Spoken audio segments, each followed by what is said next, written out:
Hello everybody, welcome to the day first and the part fourth of the daily answer writing and revision series. So, again, a very important announcement that if you want to avail the PDF file or the content of this video, please go to the O2 IAS Academy app. It is available on the Google Play Store, and you have to go to the store section, and in the store section please go to the anthropology course, anthropology optional revision and answer writing course, and there will be a folder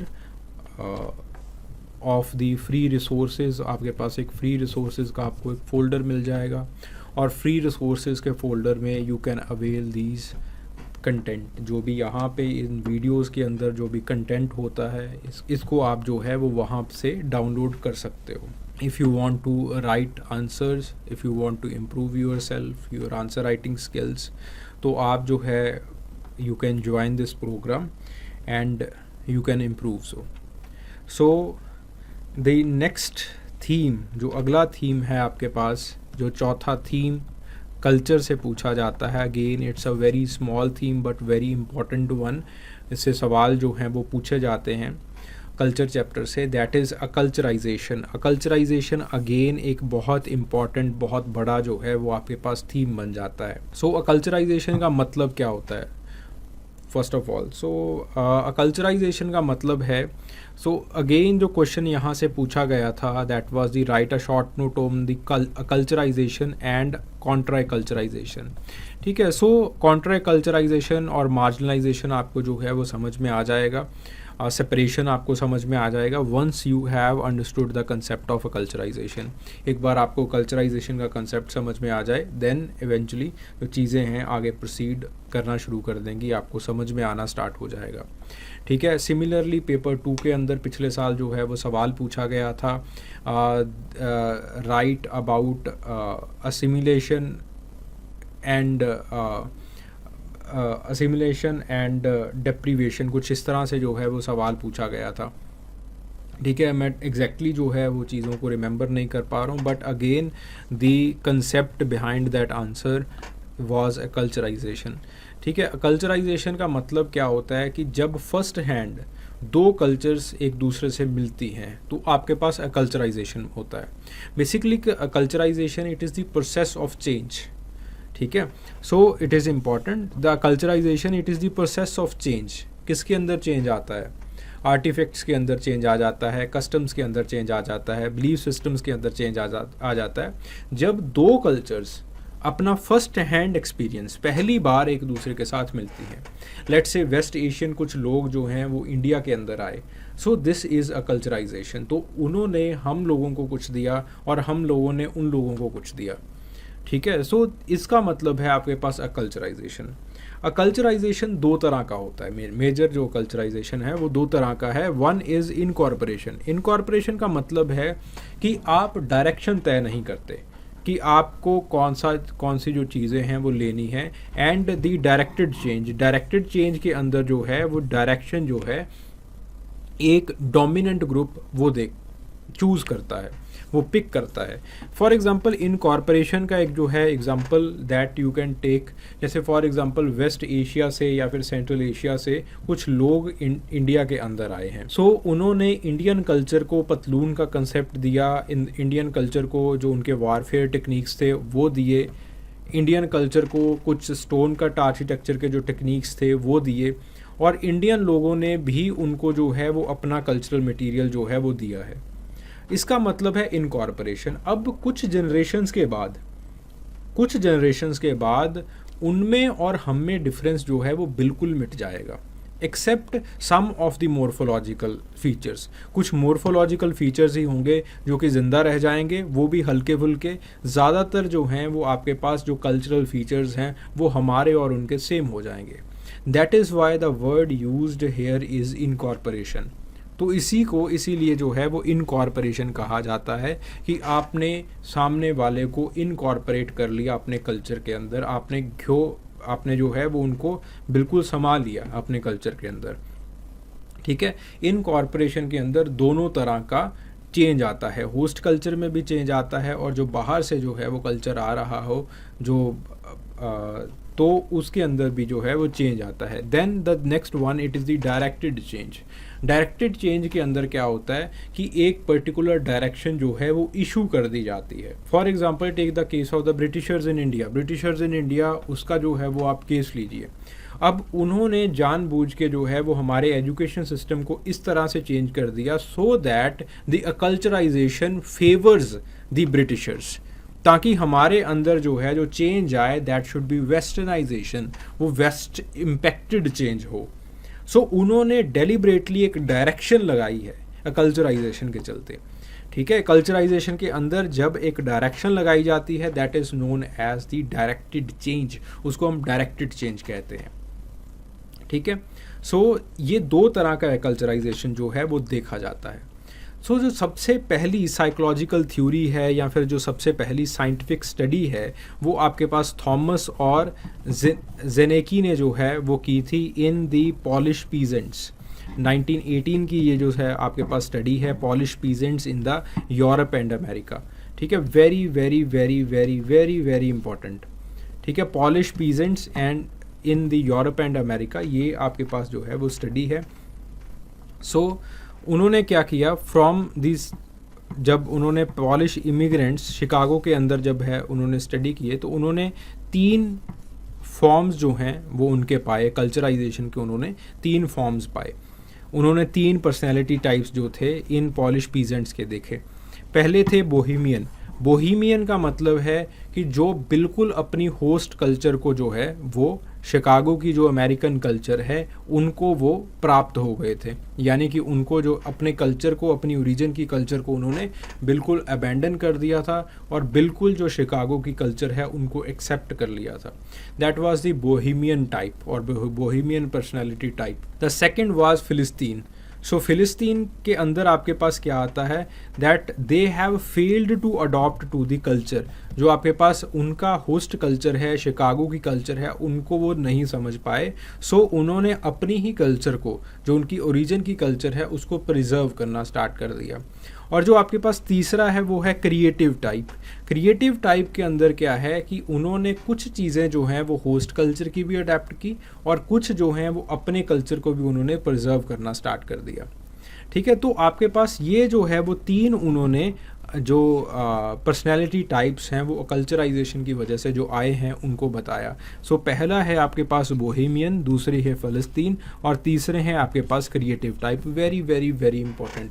ठीक है, बहुत important है 1918 की study, Chicago study of 1918 of कल्चराइजेशन.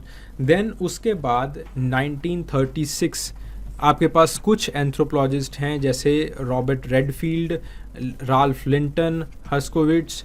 तो इन्होंने जो है वो अगेन पहली एक वाइडली एक्सेप्टेबल और वाइडली एक्सेप्टेड डेफिनेशन कल्चराइजेशन की जो है वो उन्होंने दी है. सो इन्होंने कहा है कि आप यहाँ पे देखिए what are the keywords that are necessary to write. जब आपके पास एक ग्रुप ऑफ इंडिविजुअल्स या फिर एक कम्युनिटी जो है having different culture, they come into continuous and the first hand. This is important. जब वो continuous और first hand contact के अंदर जो है वो आते रहते हैं तब आपके पास कुछ चेंजेस आती हैं कल्चरल पैटर्न्स के अंदर. Then it is known as the acculturization. इसको अकल्चराइजेशन कहते हैं. कंटिन्यूस का मतलब क्या है कि आप रोज़मर्रा की ज़िंदगी में या फिर कंटिन्यूस पीरियोडिकल पैटर्न के अंदर जो है वो एक दूसरे के साथ आप मिलते जुलते हो, एक दूसरे के साथ आप बैठते हो, तो इसको हम कहते हैं कंटिन्यूस सोशल कॉन्ट्रैक्ट. ठीक है, या तो आप आके रहना शुरू कर दो या फिर आप कुछ टाइम के बाद जो है वो आप वहाँ पे सब्सटेंशियल पीरियड ऑफ टाइम के लिए जाके वहाँ पे रहो. ठीक है, that is known as the continuous contact. And first hand contact. First hand contact के अंदर आपके पास क्या होता है, पहली बार आप जो है मिलते हो. इसका मतलब ये है that those cultural elements that you are carrying they should be first hand, यानी कि वो पहली बार उनको पता लगने चाहिए. ठीक है, सो 2 चीज़ें आपके पास जो हैं they are very very very very important. The first is the first hand contact होना चाहिए. The second is that there should be continuous contact between them.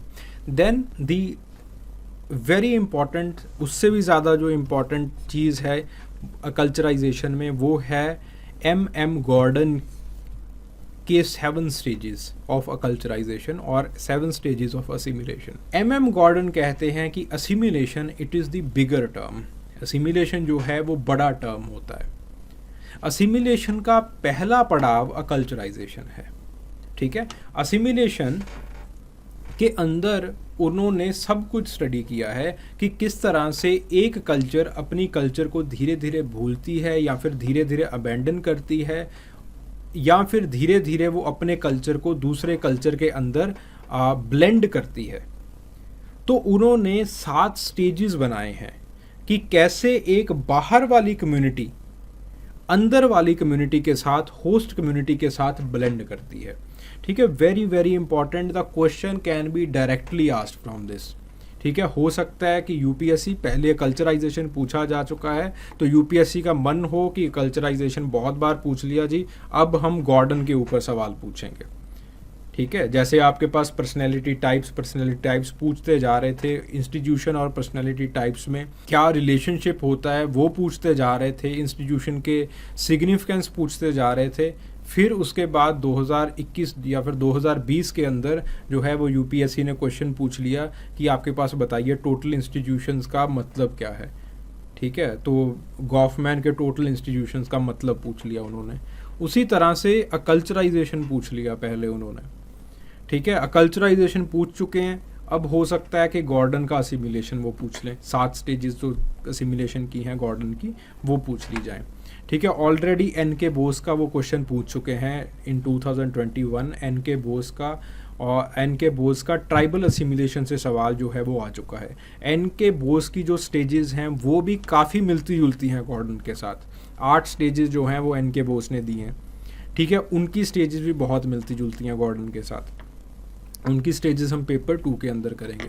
Gordon पहला जो है वो पड़ाव बताते हैं that the first one it is the culturization. Assimilation का जो पहला पड़ाव है वो गॉर्डन बताते हैं कि कल्चराइजेशन है। कल्चराइजेशन के अंदर क्या होता है, अडॉप्शन होता है, ठीक है। कुछ वैल्यू सिस्टम का, कुछ ड्रेसेस का, कुछ डेली कस्टम्स का एक हल्का फुल्का अडॉप्शन होता है। न्यू कमर्स इन चीज़ों को अडॉप्ट करना स्टार्ट कर देते हैं। जैसे फॉर एग्जांपल आपके किसी दोस्त ने कोई ड्रेस पहनी तो आपको अच्छी लगी, आपने उसको अडॉप्ट कर लिया, आपने पहनना शुरू कर दिया। या फिर आप जो है वो गांव से आए हो, कुर्ते पजामे डाल के आए हो, सामने वाले सभी जो है वो पैंट शर्ट में है तो आपने भी जो है वो पैंट शर्ट डालनी शुरू कर दी, ठीक है। There is nothing problematic in this, ठीक है। So this is known as acculturization. ये पहला स्टेप है असिमिलेशन का। दूसरा स्टेप होता है स्ट्रक्चरल असिमिलेशन। स्ट्रक्चरल असिमिलेशन के अंदर क्या है, that there is large scale entrance, very important, large scale entrance of minorities into the clubs, institutions of the host society. जैसे आपके पास स्कूल्स हो गए, तो जो इनके बच्चे हैं वो आप जो होस्ट सोसाइटी के स्कूल्स हैं उन्हीं के अंदर वो दाखला लेना शुरू कर देंगे, उनकी वैल्यूज़ को अडॉप्ट करना स्टार्ट कर देंगे, उनकी वैल्यूज़ को सीखना शुरू कर देंगे। And the third step it is the marital assimilation. Marital assimilation का मतलब है कि आप होस्ट कल्चर की जो लड़कियां हैं उनके साथ आप जो है वो शादी करना शुरू कर दोगे, उनके साथ जो व्यवहार, जो मैरिटल संबंध है उनके साथ जो है वो बनाना शुरू कर दोगे। Then the fourth one it is the identification assimilation. Identification assimilation का मतलब क्या है कि धीरे धीरे जो आपके पास होस्ट कल्चर है, होस्ट कल्चर आपकी आइडेंटिटी के ऊपर दबाव बनाना स्टार्ट कर देती है, ठीक है। That the minority it feels bonded to the dominant culture, कि जैसे डोमिनेंट कल्चर अपनी आइडेंटिटी बनाती है तो वैसे ही आप भी अपनी आइडेंटिटी जो है वो उसी लेवल के ऊपर जो है वो बनाना स्टार्ट कर देते हो। इसके अंदर जो सबसे इम्पॉर्टेंट रोल प्ले करता है वो रोल प्ले करता है रिलीजन, ठीक है। तो धीरे धीरे आप उनके जो रिलीजियस कस्टम्स हैं उनको आप जो है वो अडॉप्ट करना स्टार्ट कर देते हो, आप अपनी जो है वो आइडेंटिटी उनके हिसाब से जो है वो बनाना स्टार्ट कर देते हो। अगला है एटीट्यूड रिसेप्शन। एटीट्यूड रिसेप्शन का मतलब क्या है कि धीरे धीरे जो मेजॉरिटी यानी कि होस्ट कम्युनिटी है वो धीरे धीरे आपको समझना स्टार्ट कर देती है। जब आप किसी को समझते हो तो जो प्री जजमेंट्स हैं, जो प्रेजुडिसेस हैं, वो धीरे धीरे ख़त्म होना शुरू हो जाते हैं। तो होस्ट कम्युनिटी के अंदर आपके लिए, यानी कि जो माइनॉरिटी कम्युनिटी है उनके लिए, और माइनॉरिटी कम्युनिटी के दिमाग से होस्ट कम्युनिटी के लिए जो प्रेजुडिसेस हैं, प्री जजमेंट्स हैं, वो धीरे धीरे एब्सेंट जाना शुरू कर देते हैं। देन आपके पास behaviour reception assimilation. Behaviour reception assimilation के अंदर क्या होता है कि अब डिस्क्रिमिनेशन ख़त्म होना स्टार्ट हो जाता है। And then you have the civic assimilation. ठीक है, सिविक एसिमिलेशन के अंदर क्या होता है कि आपके पास जो वैल्यू कन्फ्लिक्ट्स हैं या फिर जो पावर स्ट्रगल के कन्फ्लिक्ट्स हैं वो धीरे धीरे जो है वो जाना शुरू कर देते हैं। ठीक है, so these are the important 7 stages. ये आपके पास असिमिलेशन की इम्पॉर्टेंट 7 स्टेजेस हैं। ठीक है, these things you should know. अब इन स्टेजेस के ऊपर 4 स्ट्रेटजीज जनरली हर कम्युनिटी जो है वो फॉलो करती है। ठीक है, 4 परिणाम जो हैं वो इन स्टेजेस, देखिए ज़रूरी नहीं है कि हर कम्युनिटी जो है वो इन 7 स्टेजेस से जाए। हो सकता है कि आपके पास पहली एक आध स्टेज हो गई, उसके बाद वाली कोई स्टेज जो है वो आपको नसीब नहीं हुई, आपकी जो होस्ट कम्युनिटी है उसका जो बिहेवियर था वो इतना ख़राब था कि अगली स्टेजेस पे आप जो है वो नहीं आ पाए। ठीक है, या फिर जो कुछ there were certain political reasons जिसकी वजह से आपकी जो कम्युनिटी है, जो माइनॉरिटी कम्युनिटी है, वो अगली स्टेजेस पे जो है वो नहीं जा पाई। ठीक है, तो आपके पास असिमिलेशन जो है वो 4 तरह की स्ट्रेटजीज जनरली जो है वो आपको दिखाई पड़ती हैं। पहला होता है असिमिलेशन। असिमिलेशन के अंदर जैसे हमने देखा कि आप प्रॉपरली जो है वो होस्ट कल्चर को अडॉप्ट कर लेते हो।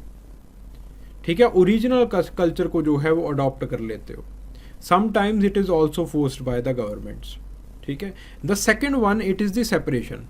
सेपरेशन के अंदर क्या होता है कि आप पूरी तरह से जो है वो इनके कल्चर को रिजेक्ट कर देते हो, होस्ट कल्चर को पूरी तरह से रिजेक्ट कर देते हो।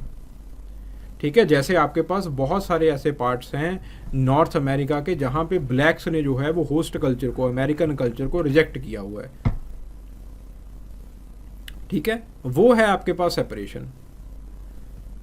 ठीक है, तो आप यहाँ पे जो है यू हैव एथनिक इनक्लेव्स वगैरह जो है वो बनने स्टार्ट हो जाते हैं। Then the next is integration. जैसे आपके पास डी.एन. मजूमदार इंडिया के अंदर कहते हैं दैट द ईदर मार्जिनलाइज और separation it is very dangerous for India.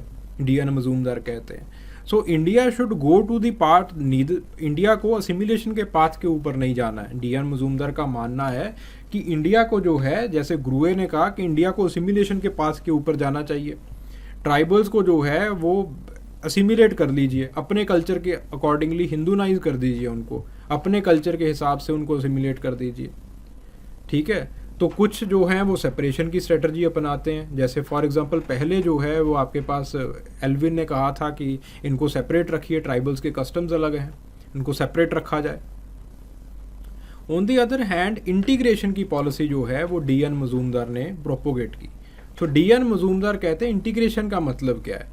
Integration का मतलब है कि आप डिग्निटी प्रोवाइड करते हो, you give dignity to the minority community. जो आपकी शरण में आए हैं लोग, उनको आप डिग्निटी देते हैं। सो आप उनको अवसर देते हैं कि वो अपने ओरिजिन के कल्चर को मेंटेन कर सके। दे maintain their culture of origin, अपने ओरिजिन के कल्चर को भी मेंटेन कर सके, और जिन चीज़ों को वो अडॉप्ट कर सकते हैं, जो उनको सही चीज़ें लग रही हैं अडॉप्ट करते हुए, उनको वो अडॉप्ट कर लें। So in the integration the most important aspect it is the aspect of dignity. Dignity का आस्पेक्ट जो है वो इंटीग्रेशन के अंदर सबसे इंपॉर्टेंट है। Then you have marginalization. Marginalization के अंदर जैसे ट्राइबल्स का मार्जिनलाइजेशन हुआ। मार्जिनलाइजेशन कैसे होता है कि आप उनके जो होस्ट, जो उनका जो ओरिजिन का कल्चर है, उनको उस चीज़ को जो है वो उस ओरिजिन के कल्चर को वो रिजेक्ट कर देते हैं। ठीक है, और दे आर फोर्स्ड कि वो जो है वो डोमिनेंट कल्चर का वो जो है वो किसी तरह से हिस्सा बने, लेकिन डोमिनेंट कल्चर को वो जो है वो प्राप्त नहीं कर पाते। ठीक है, तो both culture of region and the dominant host culture both are rejected, दोनों जो है वो रिजेक्ट हो जाते हैं। This is known as marginalization, इसको हम मार्जिनलाइजेशन कहते हैं। Getting the point. मार्जिनलाइजेशन का मतलब है जैसे फॉर एग्जांपल हमने डेवलपमेंट प्रोजेक्ट्स स्टार्ट कर दिए, तो ट्राइबल्स को हमने उनके जंगलों से निकाल दिया। जब हमने ट्राइबल्स को उनके जंगलों से निकाल दिया तो वो अपनी जो ओरिजिन की कल्चर है वो भूल गए, उससे वो जो है वो टूट गए। अब हम उनको अर्बन कम्युनिटीज़ के अंदर ले आए। अर्बन कम्युनिटीज़ के अंदर आने के बाद हमने उनको वो स्टेटस नहीं दिया ताकि वो हमारे कल्चर में असिमिलेट हो पाए, हमारे कल्चर के अंदर वो अपने आप को कहीं देख सकें। हमने उनको जो है सबसे छोटे तबके में मार्जिनलाइज करके रख दिया। Now they do not know anything. दोनों कल्चर्स ने उनको रिजेक्ट कर दिया। अपना कल्चर तो वो पहले ही भूल चुके हैं, हमने जो है वो उनको अंदर आने नहीं दिया। So this is known as marginalization. When the individuals they have rejected both the cultures, अपने ओरिजिन कल्चर को भी वो भूल जाते हैं और डोमिनेंट होस्ट कल्चर उनको अंदर नहीं आने देता, ठीक है, तो रिजेक्शन दोनों से आ जाती है, दोनों कल्चर से उनको रिजेक्शन मिलता है। This is known as the marginalization, ठीक है। सो कई स्टडीज़ जो हैं, कई साइकोलॉजिकल स्टडीज़ कहते हैं that in the private life culturization different रहता है, पब्लिक लाइफ के अंदर, पब्लिक स्फीयर के अंदर जो है वो आपके पास कल्चराइजेशन जो है दैट इज़ वेरी डिफरेंट, वो डिफरेंट रहता है, ठीक है। बहुत बार ये देखा जाता है कि जो प्राइवेट लाइफ है, प्राइवेट लाइफ के अंदर जो है वो there is strategy of separation, एक स्ट्रेटजी ऑफ सेपरेशन जो है वो प्राइवेट लाइफ के अंदर अपनाई जाती है कि private life, let's say there is a Bengali family that is living in Delhi, तो दिल्ली के अंदर कोई बंगाली इमिग्रेशन फैमिली रह रही है। सो बाहर जाते हुए तो वो जो है वो पब्लिक लाइफ के अंदर तो वो जो है वो हिंदी बोलेंगे, अपने घर के अंदर जो है वो अपनी जो भाषा है जो बंगाली है वो बोलेंगे। सो प्राइवेट लाइफ के अंदर बहुत बार ये देखा जाता है कि इंडिविजुअल जो है वो सेपरेशन की स्ट्रेटजी अपनाते हैं, and on the other hand जो उनकी पब्लिक लाइफ होती है उसके अंदर जो है वो एक एसिमिलेशन उसको जो है वो दिखाया जाता है, ठीक है। So this is the acculturization और असिमिलेशन। अब कॉन्ट्रा कल्चराइजेशन क्या होता है? Contra culturization it is akin to the separation, ठीक है, यहाँ पे हमने सेपरेशन किया था, ठीक है, it is just similar to the separation, separation जैसा ही होता है। गेटिंग द पॉइंट, ठीक है। So this is for today, this is all for today, ठीक है sir, thank you very much.